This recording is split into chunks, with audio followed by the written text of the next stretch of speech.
ગણેશ મહોત્સવની આજથી શુભ શરૂઆત થઈ રહી છે। આજે ગણપતિ ચોથ એટલે જંબુસર પંથકમાં ઠેર ઠેર પંડાલોમાં ગણપતિજીની સ્થાપના કરવામાં આવશે અને 7 દિવસ અહીં ગણપતિજીની પૂજા અર્ચના કરી અને ધામધૂમથી ગણેશ મહોત્સવની ઉજવણી કરવામાં આવી રહી છે। ત્યારે સમગ્ર પંથકમાં લોકો ગણપતિ બાપ્પા મોરિયાના જયનાદ સાથે સમગ્ર પંથક ગુંજી ઉઠ્યું છે। લોકો હર્ષોલ્લાસ સાથે આ ગણેશ મહોત્સવની ઉજવણી કરતા નજરે પડી રહ્યા છે। જંબુસર નગરના ભૂતફળિયા વિસ્તારમાં છેલ્લા 118 વર્ષથી ગણપતિની સ્થાપના કરવામાં આવે છે। અત્યારે 119મી વખત ગણપતિની સ્થાપના કરવામાં આવી રહી છે।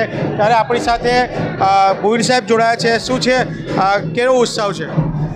ગણેશ મહોત્સવ આપણા એકતા અને અખંડિતતાને ધ્યાનમાં રાખીને આપણે શરૂ કરવામાં આવ્યો હતો।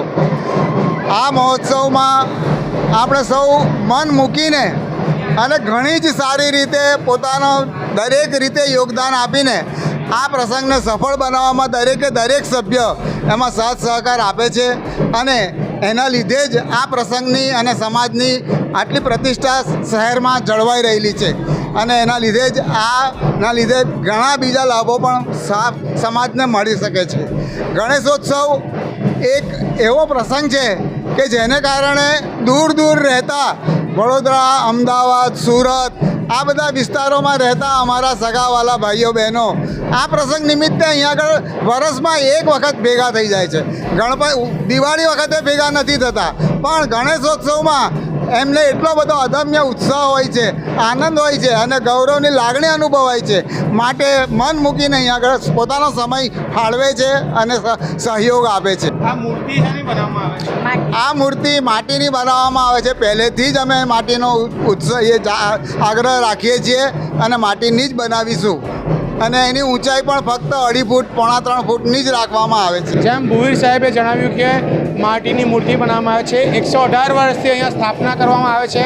અત્યારે 119મા વર્ષની સ્થાપના આજે થનાર છે અને મરાઠા સમાજમાં એક ઉત્સાહની લાગણી નજરે પડી રહી છે। મહિલાઓ પણ જોડાયા છે। મહિલા મંડળ અહીંયા કેવી રીતના ઉજવણી કરે છે આપણે એમને જ પૂછીશું કે અહીંયા ગણેશ મહોત્સવ દરમિયાન કયા પ્રકારના કાર્યક્રમોનું આયોજન કરવામાં આવે છે અને કઈ રીતના ઉજવણી કરો છો? અહીંયા જંબુસર ભાગલીવાડ ગણેશ ફળિયું 131 વર્ષથી દિવાળીના જેમ અહીંયા ઉત્સવ કરવામાં આવે છે। 7 દિવસ અહીંયા તહેવારો જેમ ઉજવવામાં આવે છે। બધા ભાઈઓ બહેનો સાથે ખૂબ જ પ્રિય છે। અમે ધામધૂમથી અહીંયા ઉજવીએ છીએ। જેમ જણાવ્યું કે ગણેશ મહોત્સવ એક તહેવારની જેમ ઉજવવામાં છે। મરાઠા સમાજ દ્વારા ગણેશ ઉત્સવની વર્ષોથી એક પરંપરાગત ઉજવણી કરવામાં આવે છે। જંબુસર નગરમાં સૂર્યવંશી મરાઠા સમાજ દ્વારા 131 વર્ષથી ગણપતિની સ્થાપના કરવામાં આવે છે। આ ગણેશ ફળિયામાં ગણપતિ મંદિર છે, ત્યાં જ ગણપતિની સ્થાપના કરવામાં આવે છે। અત્યારે 131 વર્ષ પૂર્ણ કરીને 132મા વર્ષે સ્થાપના કરવા જઈ રહ્યા છે। આપણી સાથે એના સ્થાનિક જોડાયા છે, એમને પૂછીશું શું છે સમગ્ર અહેવાલ। સર્વ સનાતની ધર્મને શ્રી ગણેશ। આજ રોજ ભાદરવા સુદ ચોથ ગણેશ ફળિયા સૂર્યવંશી મરાઠા સમાજ દ્વારા છેલ્લા 132 વર્ષથી નિત્યક્રમ પ્રમાણે પરંપરાગત રીતે શ્રી ગણેશજીની સ્થાપના કરવામાં આવે છે।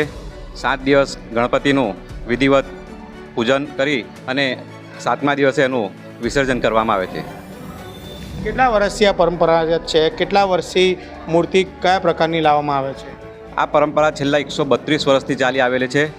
વડીલોએ જે 1893થી લોકમાન્ય તિલકજીએ ગણેશજીની સ્થાપના કરેલી તે વખતથી જ આ પરંપરા ચાલતી આવેલ છે અને અહીં છેલ્લા 132 વર્ષથી 2.5 થી 3 ફૂટની જ માટીની ગણેશજીની મૂર્તિની સ્થાપના કરવામાં આવે છે। વિસર્જન કે પ્રકારે કરવામાં આવે છે? વિસર્જન અહીં ગાયકવાડી શાસન પદ્ધતિમાં જે પ્રમાણે થાય છે તે પ્રમાણે ઢોલ વાજા સહિત લેઝીમની તાલ સહિત પાલખીમાં બેસાડીને અને કાળકા માતાના મંદિરે એને વિધિવત વિસર્જન કરવામાં આવે છે।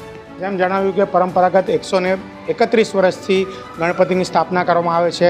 મરાઠા સમાજના એક પરંપરાગત ગણપતિજીનું વિસર્જન પણ કરવામાં આવે છે। કેમેરામેન શિવપ્રસાદ જાંબુ સાથે જપન શાહ, જંબુસર।